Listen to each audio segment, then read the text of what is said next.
দেশের প্রত্যন্ত অঞ্চলে যে যেখানে আছো, আমি তোমাদের সবাইকে আন্তরিক শুভেচ্ছা জানিয়ে আমরা শুরু করছি আজকে ফিনান্স ও ব্যাংকিং বিষয়ের ব্যাংকিং চ্যাপ্টারের নবম অধ্যায়ের একটি ক্লাস।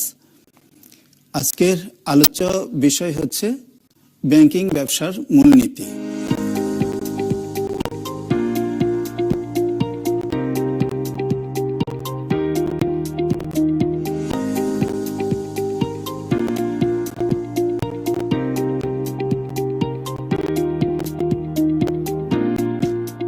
আজকের পাঠ শেষে তোমরা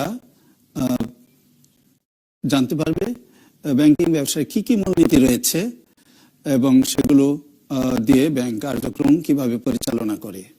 আমরা এই ব্যাংকিং ব্যবসার যে বিষয়গুলো লক্ষ্য করি সেটা হলো যে ব্যাংক নানাভাবে তার কর্মসূচি দিয়ে, তার নীতিমালা দিয়ে সামনের দিকে এগিয়ে যেতে চায়, কিন্তু ভবিষ্যৎ কিন্তু সর্বদাই অনিশ্চিত আর সর্বদাই ঝুঁকিবহুল। আর ব্যাংকিং ব্যবসা এই জন্য আরো বেশি ঝুঁকিবহুল যে তারা আসলে অন্যের অর্থ নিয়ে কাজ করে। আর এই ঝুঁকি এড়ানোর জন্যই মূলত নানা রকম পলিসি বা মূলনীতি দরকার। ঝুঁকি এড়ানো এবং মোকাবেলার জন্য আমাদের 16টি নীতিমালা রয়েছে।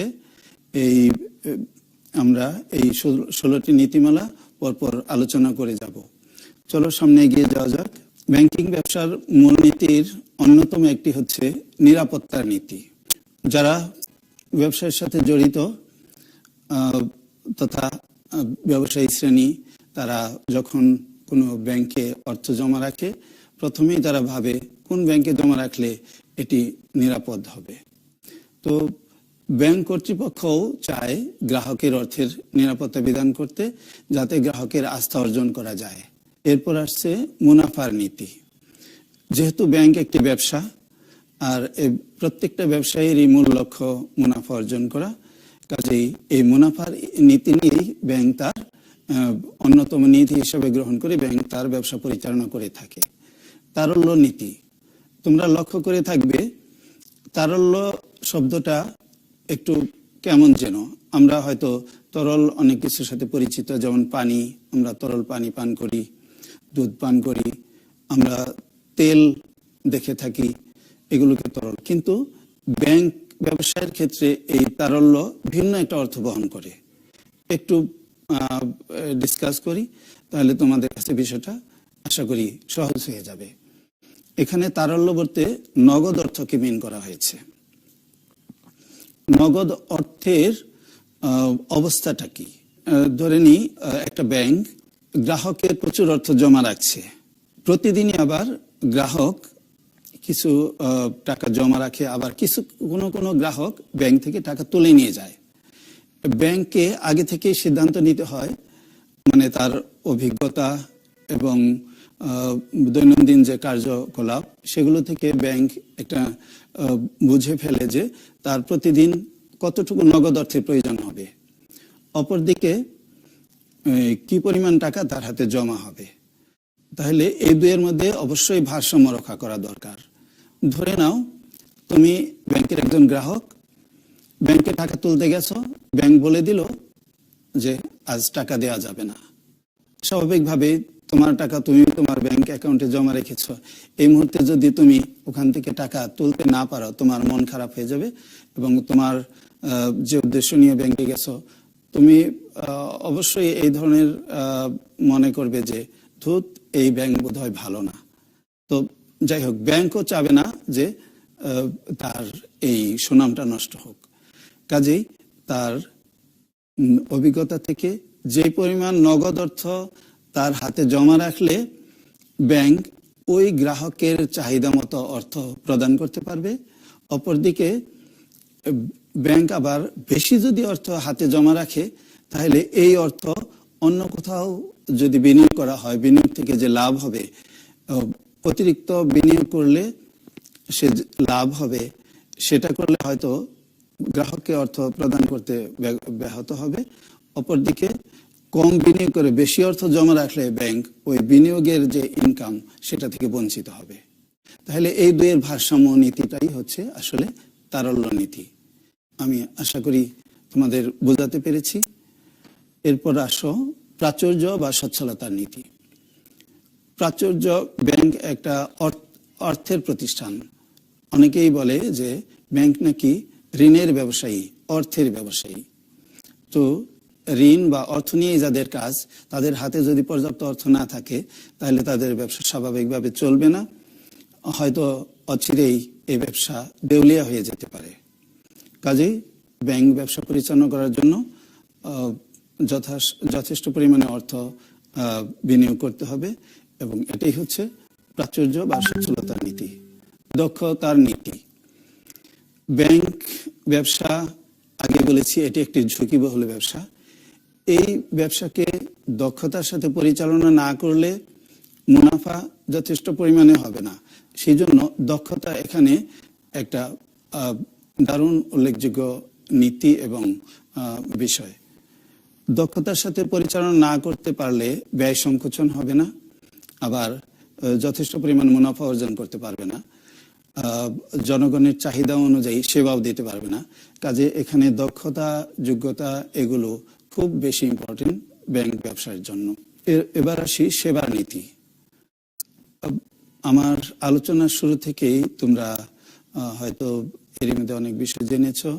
তার মধ্যে ব্যাংক প্রতিনিয়তই চাচ্ছে নতুন নতুন সেবা জনগণকে দিয়ে সবার সন্তুষ্টি অর্জনের জন্য। এই সন্তুষ্টি অর্জনের জন্য প্রতিনিয়ত বাজারে বিভিন্ন ব্যাংকের মধ্যে প্রতিযোগিতাও লেগে থাকে। তো কে কত বেশি ভালো এবং আকর্ষণীয় সেবা দিয়ে গ্রাহকের নজর কাটতে পারে, সেই জন্য এই সেবার নীতি ব্যবসা ব্যাংকের একটা অন্যতম নীতি। আমরা এরপরে যে নীতিটি নিয়ে কথা বলবো সেটি হচ্ছে প্রচার নীতি।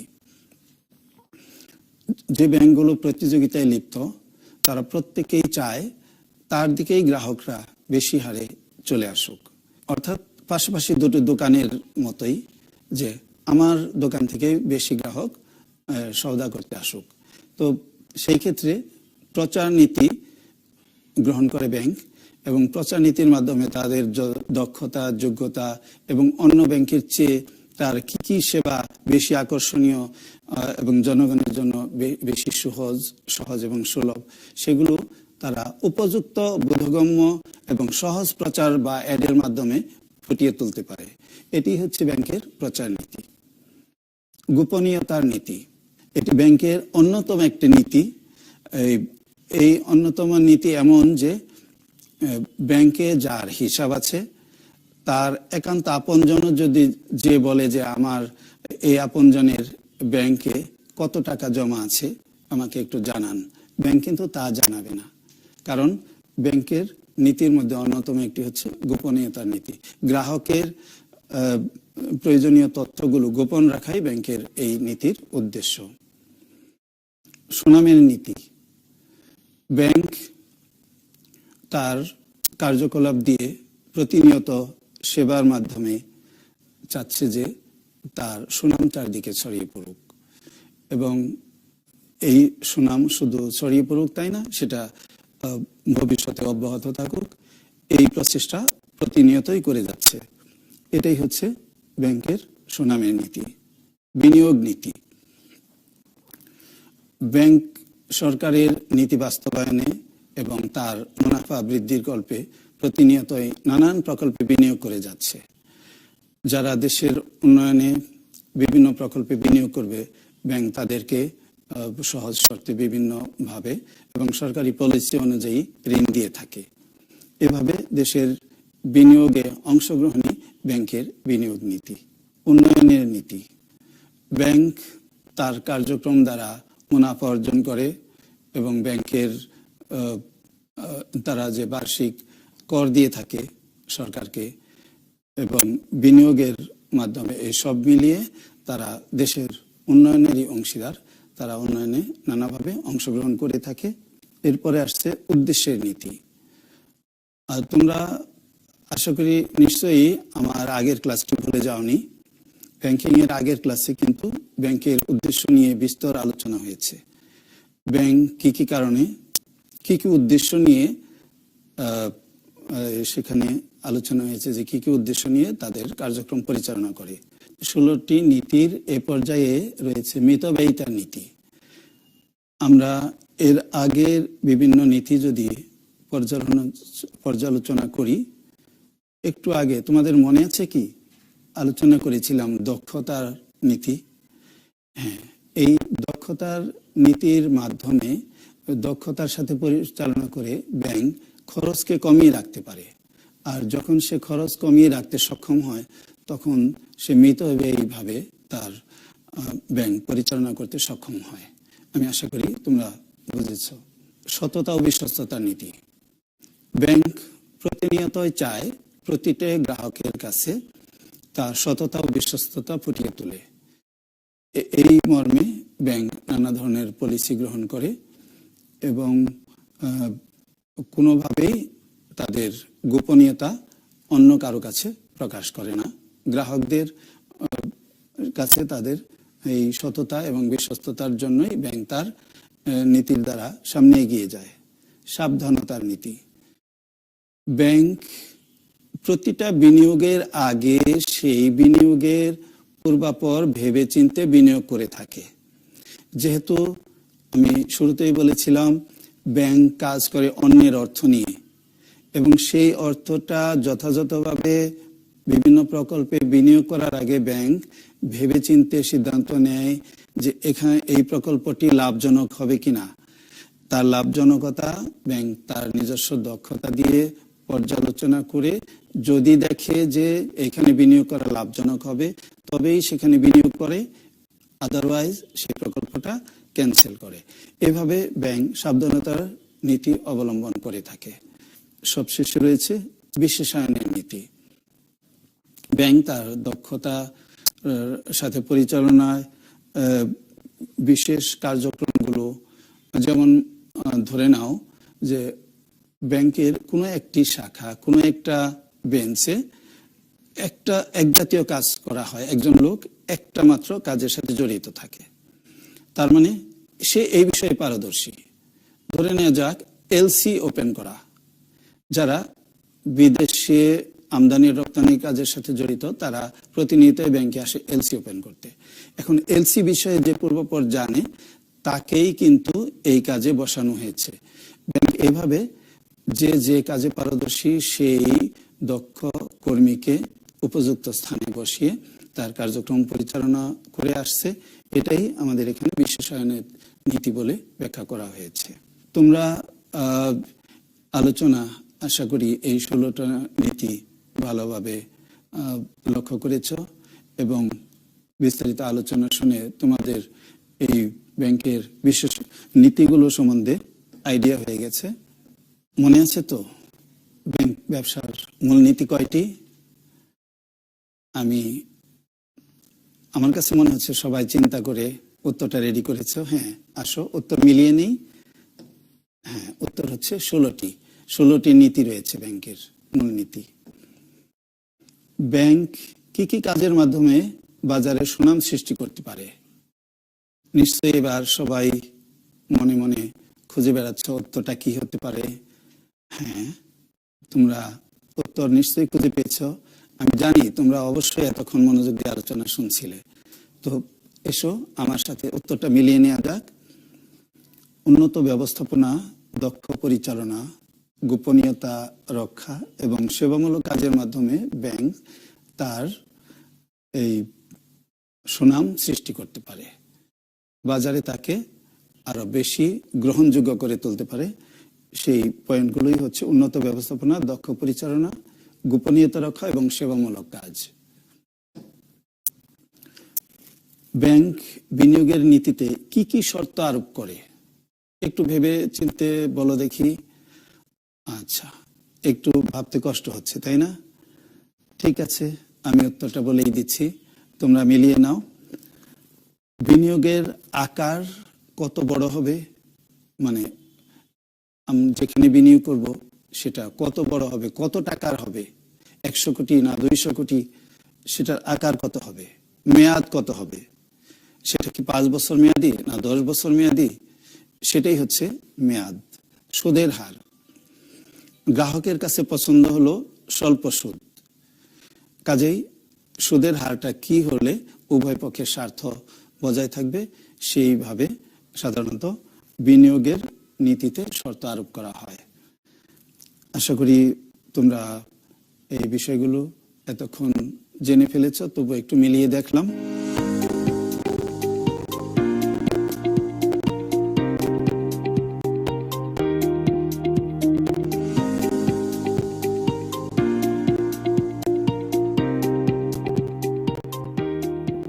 তোমাদের জন্য আমি বাড়ির কাজ হিসেবে নিয়ে এসেছি একটা বিষয়, সেটি হচ্ছে তারল্য নীতি। তোমরা যদি একটু লক্ষ্য করো, এই তারল্য নীতিটা আমি বেশ একটু বড় করে ব্যাখ্যা করার চেষ্টা করেছি, মনে আছে তো? তবু আমি একটু হিন্টস দিতে চাই। ব্যাংক তার নগদ অর্থ কি পরিমাণে তার হাতে রাখবে, কি পরিমাণ টাকা হাতে রাখলে সে গ্রাহকদের চাহিদাও মেটাতে পারবে, উপরন্ত অতিরিক্ত টাকা বাইরে বিনিয়োগ করে তার মুনাফাও নিশ্চিত করতে পারবে। এই উভয়ের মধ্যে ভারসাম্য রক্ষা করার নীতিটাই হচ্ছে আমাদের, কি বললাম? হ্যাঁ, ধরতে পেরেছ, এটা হচ্ছে তারল্য নীতি। এটা বাড়ির কাজ করে স্কুল যখন খুলবে তোমাদের বিষয় শিক্ষককে দেখিয়ে নেবে।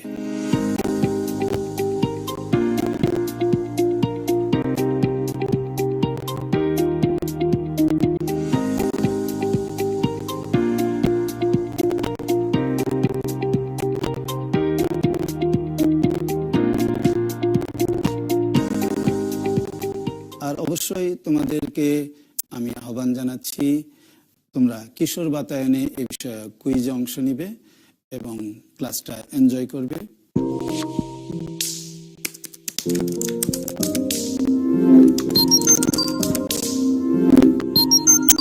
সবার সুস্বাস্থ্য কামনা করে আজকে এখানে বিদায় নিচ্ছি। ধন্যবাদ।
সবাইকে স্বাগতম আমার ঘরে আমার স্কুল অনুষ্ঠানে। আমি আছি আপনাদের সাথে শেখ শাহিদুল ইসলাম। আমি আপনাদের আজকে দশম শ্রেণীর উচ্চতর গণিতে অধ্যায় 6 এর অসমতা নিয়ে আলোচনা করব। এই অসমতা থেকে আপনারা অনেক গুরুত্বপূর্ণ বিষয়, যেমন বাস্তব জীবনের বিষয়গুলো জানতে পারবেন। যেমন আমরা সমতা সম্পর্কে আমাদের সব ধারণা আছে, আমরা ক্লাস 6 থেকে সমতা নিয়ে আলোচনা করেছি, কিন্তু অসমতা ক্লাস 9 থেকে শুরু হয়েছে। আপনারা ক্লাস 9-এ অসমতা পড়ানো হয়নি, এই জন্য আমরা ক্লাস 10-এর এয়ার ফাইনাল পরীক্ষায় অসমতা নিয়ে আলোচনা করতে যাচ্ছি। তা আপনারা একটু দেখেন, অসমতার বিশেষ কিছু গুরুত্বপূর্ণ বৈশিষ্ট্য আছে, যে বৈশিষ্ট্যগুলো না জানলে অসমতার অঙ্কগুলো সহজে সমাধান করা যায় না। অসমতা আছে দুইটি রাশির মধ্যে তুলনা করা বোঝায়, কোনটা বড় এবং কোনটা ছোট সেই বিষয়টাকে এখানে বোঝানো হয়। কোনটা ছোট বা কোনটা বড় এটা আমরা বুঝতে পারবো, কিন্তু সমতা যখন হয় তখন দুটা পক্ষই সমান থাকে, কিন্তু অসমতার ক্ষেত্রে একটা ছোট একটা বড় হয়। এবং অসমতার ক্ষেত্রে আমরা অনেক সময় দেখা যায় কি, যেমন আমি এখানে 2 > 1 লিখলাম, তাই এখানে 2 বড় এবং 1 ছোট, তাই এখানে 2 বড় 1 ছোট আমরা এই অসমতা প্রতীক আছে। এখন অসমতার প্রতীকগুলো আমাদের জানতে হবে। অসমতার প্রতীকগুলো কি? অসমতার প্রতীক হচ্ছে এখানে গ্রেটার দ্যান, এটা লেস দ্যান, গ্রেটার দ্যান আর ইকুয়াল, লেস দ্যান আর ইকুয়াল, এই চারটি চিহ্ন মিলে অসমতা গঠিত হয়। যে কোনো একটা চিহ্ন থাকলেই সেটা অসমতা হবে। অসমতার যেমন আমি এখানে 2 গ্রেটার দ্যান 1 লিখেছি, এখানে 2 বড় এবং 1 ছোট। ঠিক একইভাবে আমি যদি এখানে 3 গ্রেটার দ্যান 2 লিখি, তাহলে এখানে 3 বড় 2 ছোট, এটা বোঝা যাচ্ছে। আমি যদি উল্টাটা লিখি, এখানে আমি লেস দ্যান দিয়ে লিখলাম, তারপরে আমি দেখা যাচ্ছে এখানে বড়টা আগে লিখলে গ্রেটার দ্যান, ছোটটা আগে লিখলে লেস দ্যান। এইভাবে আমরা অসমতাকে বুঝতে পারি। আবার অনেক সময় দেখা যাচ্ছে যে আমি এখানে একটা অজানা কোনো রাশি যদি লিখি, সেটার ক্ষেত্রে দেখা যাবে যে আমি গ্রেটার দ্যান আর ইকুয়াল লিখতে পারি, কিন্তু এখানে অজানা রাশিটা এক্স এবং ওয়াই কোনোটাই আমাদের জানা নেই। যার কারণে আমি এখানে কিন্তু একটু আইডেন্টিফাই করা আছে যে এক্স এমন সংখ্যা, যে সংখ্যাটা এখানে এক্সটা ওয়াই থেকে অবশ্যই কি হবে, বড় হবে, অথবা অনেক সময় সমানও হতে পারে। অসমতার ক্ষেত্রে অনেক সময় দেখা যায় কি যে আমরা যদি কোনো কিছু গুণ করি, তাহলে অসমতার দুই পক্ষে কোনো অসমতার ক্ষেত্রে দুই পক্ষ একই সংখ্যা দ্বারা গুণ বা ভাগ করতে হয়, বা যোগ বা বিয়োগ করতে হয়। যেমন আমি এখানে 1 নম্বর পয়েন্ট লিখলাম অসমতার কিছু গুরুত্বপূর্ণ বৈশিষ্ট্য, যেমন এ গ্রেটার দ্যান বি। এখন A greater than B, A greater than B আমি লিখেছি, এখানে এ বড় বি ছোট। এখন আমরা যদি এর সাথে এবং বির সাথে উভয় পক্ষে একই সংখ্যা যোগ করি বা বিয়োগ করি, তাহলে অসমতার কোনো চিহ্ন, কোনো সাইড হবে না, কম বেশি হবে না। যেমন আমি এখানে সি আমার একটা সংখ্যা লিখলাম, যে সিটা বির সাথে লিখেছি, এর সাথে লিখেছি। সিটা কি করেছি, যোগ করেছি। সিটা এখানে আমাদের যোগ করা হয়েছে, কারণ সি এখানে আপনার একটা অজানা সংখ্যা, কিন্তু সেই অজানা সংখ্যাটা আমরা উভয় পাশে যোগ করেছি, এই জন্য আমাদের অসমতার কোনো পরিবর্তন হয়নি, এখানে ঠিকই থাকবে। আবার যদি দেখা যায় আমরা এই সংখ্যাটাকে আবার চেঞ্জ করে আমরা এই অসমতার ক্ষেত্রে আমরা উভয় পক্ষে সি আমার একটা সংখ্যা, আমরা যদি এখানে এটা বিয়োগ করি, তাহলে এখানে অসমতার কোনো পরিবর্তন হবে না। এইভাবে আমরা দেখা যাচ্ছে অসমতাকে ফাইন্ড আউট করতে পারি। আবার দেখা যাচ্ছে অনেক সময় অসমতার ক্ষেত্রে আমাদের চিহ্ন উল্টা হয়ে যায়। চিহ্ন উল্টাটা কখন হতে পারে, যেমন আমি এখানে আপনাদের একটু দেখাই যে চিহ্নটা কখন উল্টা হয়। দেখা যায় কি যে আমি এখানে হাফ গ্রেটার দ্যান 1/3, এখানে দেখা যাচ্ছে হাফটা অবশ্যই 1/3 থেকে বড়। এখন আমি যদি এটাকে ব্যস্তকরণ করি, ব্যস্তকরণ অর্থটা হচ্ছে এটা যে আমাদের লবটা হরে হবে আর হরটা লবে যাবে। এখন আমি যদি ব্যস্তকরণ করি, তাহলে 2টা উপরে যাচ্ছে আর 1টা নিচে আসছে। একইভাবে আমি যদি এখানে ব্যস্তকরণ করি, তাহলে 3টা উপরে যাবে, 1টা নিচে আসবে। দ্যাট মিনস এখানে আমাদের চিহ্ন ছিল গ্রেটার দ্যান, হয়ে যাবে এটা লেস দ্যান। তা দেখা যায় যে অসমতার ক্ষেত্রে আমাদের যদি ব্যস্তকরণ করি, তাহলে চিহ্ন চেঞ্জ হয়ে যায়, উল্টাটা হয়ে যায়। আবার একইভাবে আমরা যদি এখানে আরেকটা পয়েন্ট আউট করি, যে আমরা কোনো মাইনাস দ্বারা যদি উভয় পক্ষকে গুণ করি অসমতার ক্ষেত্রে, তখন কিন্তু অসমতার চিহ্ন উল্টা হয়ে যায়। যেমন এখানে আমি যদি 1/3 লিখি, এখানে 1/2 অবশ্যই বড় আর 1/3 -1/3 ছোট। এখন যদি আমি উভয় পক্ষকে -1 দ্বারা গুণ করি, এখন আমরা অঙ্কের মাধ্যমে এই অসমতার অঙ্কগুলো সমাধান করতে পারবো। আপনারা যদি অঙ্কটা করেন, তাহলে অঙ্কের মাধ্যমে এটা সহজে বোঝা যাবে। তা আমাদের বইয়ের যে অনুশীলনীগুলো আছে, অনুশীলনী থেকে এই অঙ্কগুলো আমরা এখন দেখবো। দেখি অনুশীলনী 6.1, এখানে অধ্যায় 6 এর 3টা অধ্যায় অনুশীলনী আছে, 6.1, 6.2, 6.3। তা আমরা আজকে আপনাদের 6.1 এর যে অঙ্কগুলো আছে সেই অঙ্কগুলো একটু করব, এবং এই অঙ্কগুলো সম্পর্কে আপনাদের কম বেশি ধারণা আছে, যেহেতু সমীকরণের অঙ্কগুলো করা হয়েছে, সমাধান করা হয়েছে, এই জন্য আপনারা এটা সহজেই করতে পারবেন। তা আমি এখানে আপনাদের স্টার্টিং এ একটা অঙ্ক করি। অনুশীলনী 6.1 এর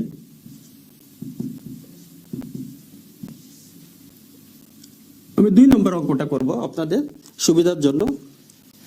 এখানে প্রদত্ত অসমতা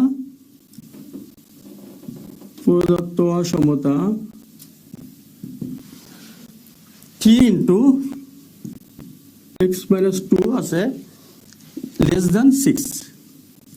দেখেন এই যে এখানে লেস দ্যান চিহ্নটা আছে, লেস দ্যান চিহ্ন তার মানে কি অসমতা। তার মানে আমি 4টি চিহ্নের কথা বলেছি, 4টি চিহ্ন কি বলেছি, less than, greater than, less than equal, greater than equal. এই 4টি চিহ্ন থাকলে অসমতা হয়। তাহলে এখানে দেখেন লেস দ্যান চিহ্ন আছে, যেহেতু লেস দ্যান চিহ্ন আছে তাহলে এটা অসমতা অবশ্যই। এখন আমাদের এটাকে যদি সমাধান করতে হয়, অসমতারও সমাধান করা যায়, কিন্তু সমাধানটা আপনি স্পেসিফিক ভাবে ছোট বড় এভাবে বোঝা যাবে, কিন্তু আমি নির্দিষ্ট করে সমাধানটা এভাবে বলতে পারি না। এখন আমাদের এখানে দেখা যাচ্ছে 3 আছে, এই 3টাকে আমাদের আগে অমিট করতে হবে। তা 3টাকে যদি অমিট করতে হয় তাহলে আমাদের সর্বপ্রথম কি করতে হবে, উভয় পক্ষে 3 দ্বারা ভাগ করতে হবে। আমি আগেও বলেছি যে অসমতার ক্ষেত্রে উভয় পক্ষে ভাগ গুণ করতে হবে, যোগ বিয়োগ করতে হবে। দুই পক্ষে আমি যদি যোগ করি দুই পক্ষে যোগ করতে হবে, আমি যদি বিয়োগ করি দুই পক্ষে বিয়োগ করতে হবে, আমি যদি ভাগ করি দুই পক্ষে ভাগ করতে হবে। অর্থাৎ অসমতার ক্ষেত্রে গুণ ভাগ দুই পক্ষেই করতে হবে। এখন আমি যদি এই 3 দেখে, আমি এখানে 3 দেখেছি, এই 3 দেখে বুঝতেছি এই 3টাকে আমাদের রিমুভ করতে হবে। তা রিমুভ করতে যদি হয় তাহলে 3টা দিয়ে আমরা উভয় পক্ষকে ভাগ দিব। তা আমরা ভাগ দিই, উভয় পক্ষকে 3 দ্বারা ভাগ করব, উভয় পক্ষকে 3 দ্বারা ভাগ করে। তা আমরা যদি 3 দ্বারা ভাগ করি, দেখেন এই 3 কেটে যাচ্ছে, তাহলে x - 2 হবে, এখানে <2 হবে। এখন দেখেন আমাদের তো x এর সমাধান করতে হবে, x এর মান বের করতে হবে। বইয়ে লেখা আছে অসমতার সমাধান করো এবং সংখ্যা রেখে সমাধান সেট দেখাও। যেহেতু আমাদের x এর মান এখানে নির্ণয় করতে হবে, তাহলে xটাকে যদি আমাদের x এর মান বের করতে হবে, তাহলে x এর সাথে এখানে দেখা যাচ্ছে কি আছে, -2 আছে। তা আমাদের এখানে সবসময় জন্য একটা জিনিস আমরা খেয়াল করেছি, আগেরটা দেখেন এখানে গুণ ছিল তাই আমরা ভাগ করেছি। যখন গুণ থাকবে তখন ভাগ করতে হবে, আর যখন ভাগ থাকবে তখন গুণ করতে হবে। ঠিক একইভাবে এখানে যেমন 2টা কি আছে, বিয়োগ আছে, তাই আমরা যোগ করব, উভয় পক্ষে 2টা যোগ করব। তাহলে উভয় পক্ষে আমরা 2টা যদি যোগ করি,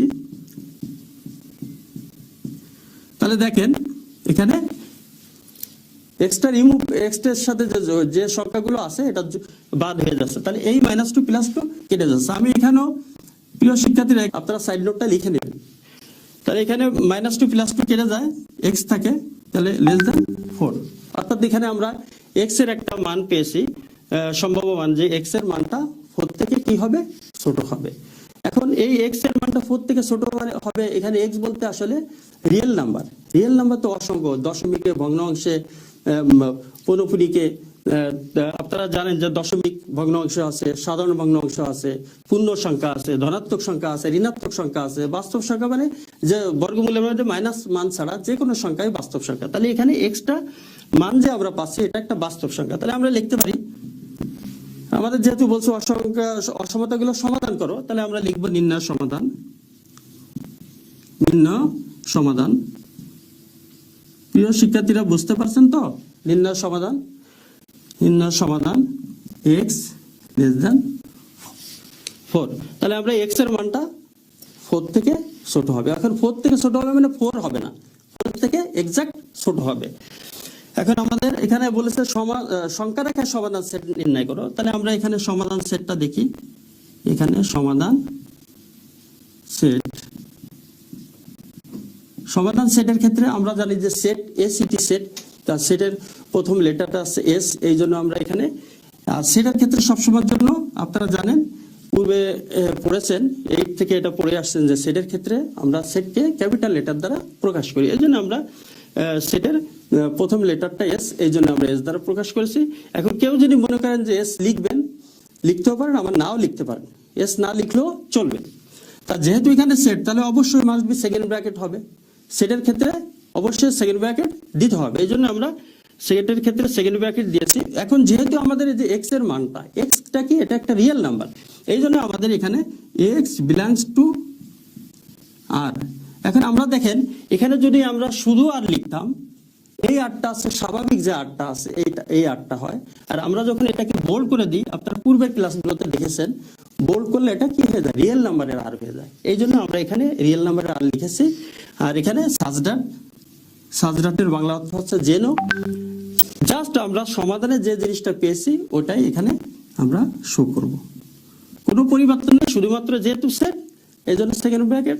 আর এখানে x <4 যে সমাধানটা আমরা পেয়েছি, জাস্ট ওই সমাধানটা আমরা এখানে লিখে দিয়েছি। আমরা এখন সংখ্যা রেখার মাধ্যমে সমাধান সেট দেখাবো। এখন সংখ্যা রেখার মাধ্যমে সমাধান সেটের ধারণাটা আপনারা ক্লাস 6-এ পেয়েছেন। ক্লাস 6-এ আপনারা যোগ বিয়োগ অঙ্ক করেছেন সংখ্যা রেখার মাধ্যমে। আমরা আজকে সংখ্যা রেখার সমাধান সেটটা দেখাবো, এই জন্য আপনাদের বুঝতে সুবিধা হবে। তা আমি আপনাদের সংখ্যা রেখার মাধ্যমে সমাধানটা এখানে দেখাই, আপনারা সবাই একটু খেয়াল করেন, সবাই একটু দেখেন যে কিভাবে সংখ্যা রেখার মাধ্যমে এটা স্কেল দিয়ে করা যাবে এবং ফ্রি হ্যান্ডে আপনারা করতে পারবেন। তা আমি ফ্রি হ্যান্ডে করছি, আপনারা একটু খেয়াল করেন। সংখ্যা রেখার মাধ্যমে সমাধান, যেহেতু এখানে রেখার কথা উল্লেখ করা হয়েছে, তাহলে আমরা অবশ্যই রেখা দেব এবং রেখা দুই দিকে অসীম পর্যন্ত থাকে, এই জন্য উভয় পাশে তীর চিহ্ন থাকবে। এখন যেহেতু আমাদের এখানে এক্স লেস দ্যান 4 ছিল, এক্স লেস দ্যান 4, এখানে বলা হচ্ছে যে এক্স এর মানটা 4 থেকে ছোট। তা আমরা এখানে যেহেতু আমাদের সংখ্যা রেখা দেখাতে হবে, তা আমরা 0 দিয়ে স্টার্টিং করব, কারণ 0 হবে, 0-র পরে আমরা ডান দিকে সংখ্যাগুলো বসাবো, কারণ এখানে যে 4 এটা প্লাস মানগুলো আছে। আর যদি মাইনাস মান থাকে তা আমরা 0 থেকে বাম দিকে দেখব। তা আমরা এখানে যেহেতু x লেস দ্যান 4 আছে, তাহলে আমরা এখানে সমানভাবে ঘরগুলো নিব, যেমন 0-র পরে 1 স্কেল দিয়ে সমানভাবে আমরা নিতে পারি। যেমন এখানে 1, এখানে 2, এখানে 3, এখানে 4, আর এখানে 5। আমরা 5 কেন নিব আপনারা একটু মনে রাখবেন, যেখানে যে সংখ্যাটা উল্লেখ করা থাকবে তার থেকে একটা সংখ্যা বেশি নিতে হবে। একটাও নিতে পারেন, দুটাও নিতে পারেন, তিনটাও নিতে পারেন, তবে কমপক্ষে একটা নিতে হবে। এখন যে সংখ্যাটা এখানে নির্দিষ্ট করা থাকবে সেই সংখ্যাটাকে আমরা সার্কেল করব। তা আমরা দেখেন 4 এখানে নির্দিষ্ট করা আছে, এই জন্য 4 কে সার্কেল করেছি। এখন এখানে বলা আছে x এর মানটা 4 থেকে ছোট হবে, এই জন্য আমরা ছোট যদি বলে তাহলে ওই সার্কেল থেকে বাম দিকে যেতে হবে, আর যদি বড় বলে সার্কেল থেকে ডান দিকে যেতে হবে।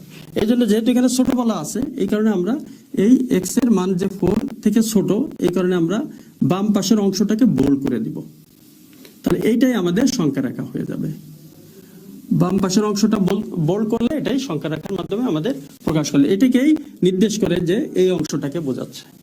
আর যদি এখানে আপনারা আরেকটা জিনিস খেয়াল করেন, যদি এখানে x লেস দ্যান আর ইকুয়াল থাকতো, তাহলে এখানে অবশ্যই আমরা বৃত্তটা ভরাট করে দিতাম। আপনারা খেয়াল রাখবেন সবসময়ের জন্য, লেস দ্যান আর ইকুয়াল, গ্রেটার দ্যান ইকুয়াল থাকলে তখন সম্পূর্ণ বৃত্তটা ভরাট করতে হয়। আর যখন ছোট থাকে, তখন যখন বড় থাকে, ছোট থাকলে ওই সংখ্যা থেকে বাম দিকে, বড় থাকলে ওই সংখ্যা থেকে ডান দিকে। এইভাবে আমরা অসমতার সমাধান করব।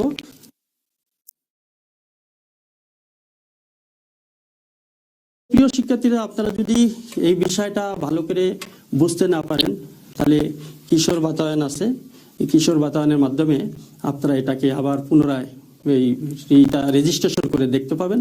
এবং এখানে রেজিস্ট্রেশনের মধ্যে আপনারা কুইজ প্রতিযোগিতা অংশগ্রহণ করে এখানে আপনারা আরো পুরস্কারও পেতে পারেন।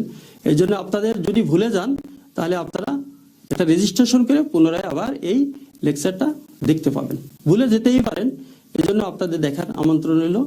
আর আমি আপনাদের সবার শুভকামনা করছি। আপনারা সবাই ভালো থাকবেন।